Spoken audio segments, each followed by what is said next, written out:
Chapter 9. Then Job answered and said, I know it is so of a truth, but how should man be just with God? If he will contend with him, he cannot answer him 1 of 1,000. He is wise in heart and mighty in strength, who hath hardened himself against him and hath prospered, which removeth the mountains, and they know not, which overturneth them in his anger, which shaketh the earth out of her place, and the pillars thereof tremble, which commandeth the sun, and it riseth not, and sealeth up the stars, which alone spreadeth out the heavens, and treadeth upon the waves of the sea, which maketh Arcturus, Orion, and Pleiades, and the chambers of the south, which doeth great things past finding out, yea, and wonders without number. Lo, he goeth by me, and I see him not. He passeth on also, but I perceive him not. Behold, he taketh away. Who can hinder him? Who will say unto him, What doest thou? If God will not withdraw his anger, the proud helpers do stoop under him. How much less shall I answer him, and choose out my words to reason with him? Whom, though I were righteous, yet would I not answer, but I would make supplication to my judge. If I had called and he had answered me, yet would I not believe that he had hearkened unto my voice. For he breaketh me with a tempest, and multiplieth my wounds without cause. He will not suffer me to take my breath, but filleth me with bitterness. If I speak of strength, lo, he is strong. And if of judgment, who shall set me a time to plead? If I justify myself, mine own mouth shall condemn me. If I say I am perfect, it shall also prove me perverse. Though I were perfect, yet would I not know my soul. I would despise my life. This is one thing, therefore I said it. He destroyeth the perfect and the wicked. If the scourge slay suddenly, he will laugh at the trial of the innocent. The earth is given into the hand of the wicked. He covereth the faces of the judges thereof. If not, where and who is he? Now my days are swifter than a post. They flee away, they see no good. They are passed away as the swift ships, as the eagle that hasteth to the prey. If I say, I will forget my complaint, I will leave off my heaviness and comfort myself. I am afraid of all my sorrows. I know that thou wilt not hold me innocent. If I be wicked, why then labor I in vain? If I wash myself with snow water, and make my hands never so clean, yet shalt thou plunge me in the ditch, and mine own clothes shall abhor me. For he is not a man as I am, that I should answer him, and we should come together in judgment. Neither is there any daysman betwixt us that might lay his hand upon us both. Let him take his rod away from me, and let not his fear terrify me. Then would I speak and not fear him. But it is not so with me. Chapter 10. My soul is weary of my life. I will leave my complaint upon myself. I will speak in the bitterness of my soul. I will say unto God, Do not condemn me. Show me wherefore thou contendest with me. Is it good unto thee that thou shouldest oppress, that thou shouldest despise the work of thine hands, and shine upon the counsel of the wicked? Hast thou eyes of flesh, or seest thou as man seeth? Are thy days as the days of man? Are thy years as man's days? That thou inquirest after mine iniquity, and searchest after my sin? Thou knowest that I am not wicked, and there is none that can deliver out of thine hand. Thine hands have made me, and fashioned me together round about. Yet thou dost destroy me. Remember, I beseech thee, that thou hast made me as the clay, and wilt thou bring me into dust again? Hast thou not poured me out as milk, and curdled me like cheese? Thou hast clothed me with skin and flesh, and hast fenced me with bones and sinews. Thou hast granted me life and favor, and thy visitation hath preserved my spirit. And these things hast thou hid in thine heart. I know that this is with thee. If I sin, then thou markest me, and thou wilt not acquit me from mine iniquity. If I be wicked, woe unto me, and if I be righteous, yet will I not lift up my head. I am full of confusion. Therefore, see thou mine affliction, for it increaseth. Thou huntest me as a fierce lion, and again thou showest thyself marvelous upon me. Thou renewest thy witness against me, and increasest thine indignation upon me. Changes and war are against me.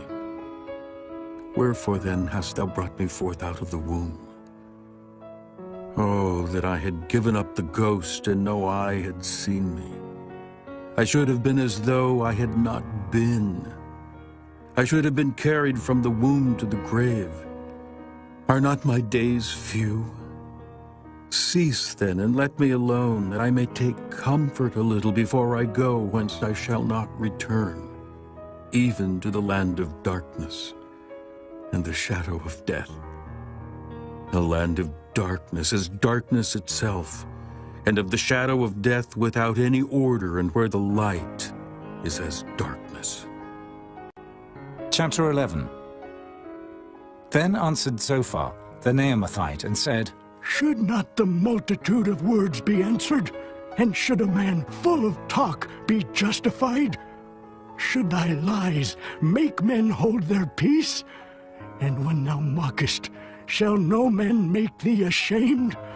For thou hast said, My doctrine is pure, and I am clean in thine eyes. But oh, that God would speak, and open his lips against thee, and that he would show thee the secrets of wisdom, that they are double to that which is. Know therefore that God exacteth of thee less than thine iniquity deserveth. Canst thou by searching find out God? Canst thou find out the Almighty unto perfection? It is as high as heaven. What canst thou do? Deeper than hell. What canst thou know? The measure thereof is longer than the earth, and broader than the sea. If he cut off and shut up, or gather together, then who can hinder him? For he knoweth vain men, he seeth wickedness also. Will he not then consider it? For vain man would be wise, though man be born like a wild ass's colt. If thou prepare thine heart, and stretch out thine hands toward him, if iniquity be in thine hand, put it far away, and let not wickedness dwell in thy tabernacles. For then shalt thou lift up thy face without spot. Yea, thou shalt be steadfast, and shalt not fear, because thou shalt forget thy misery, and remember it as waters that pass away. And thine age shall be clearer than the noonday. Thou shalt shine forth, thou shalt be as the morning, and thou shalt be secure, because there is hope. Yea, thou shalt dig about thee, and thou shalt take thy rest in safety. Also, thou shalt lie down, and none shall make thee afraid. Yea, many shall make suit unto thee. But the eyes of the wicked shall fail, and they shall not escape, and their hope shall be as the giving up of the ghost. Chapter 12. And Job answered and said, No doubt, but ye are the people, and wisdom shall die with you. But I have understanding as well as you. I am not inferior to you. Yea, who knoweth not such things as these? I am as one mocked of his neighbor, who calleth upon God, and he answereth him. The just, upright man is laughed to scorn. He that is ready to slip with his feet is as a lamp despised in the thought of him that is at ease. The tabernacles of robbers prosper, and they that provoke God are secure, into whose hand God bringeth abundantly. But ask now the beasts, and they shall teach thee, and the fowls of the air, and they shall tell thee, or speak to the earth, and it shall teach thee, and the fishes of the sea shall declare unto thee. Who knoweth not in all these that the hand of the Lord hath wrought this? In whose hand is the soul of every living thing, and the breath of all mankind? Doth not the ear try words, and the mouth taste his meat? With the ancient is wisdom, and in length of days understanding. With him is wisdom and strength. He hath counsel and understanding. Behold, he breaketh down, and it cannot be built again. He shutteth up a man, and there can be no opening. Behold, he withholdeth the waters, and they dry up. Also he sendeth them out, and they overturn the earth. With him is strength and wisdom. The deceived and the deceiver are his. He leadeth counselors away spoiled, and maketh the judges fools. He looseth the bond of kings, and girdeth their loins with a girdle. He leadeth princes away spoiled, and overthroweth the mighty. He removeth away the speech of the trusty, and taketh away the understanding of the aged. He poureth contempt upon princes, and weakeneth the strength of the mighty. He discovereth deep things out of darkness, and bringeth out to light the shadow of death. He increaseth the nations, and destroyeth them. He enlargeth the nations, and straightheneth them again. He taketh away the heart of the chief of the people of the earth, and causeth them to wander in a wilderness where there is no way. They grope in the dark without light, and he maketh them to stagger like a drunken man.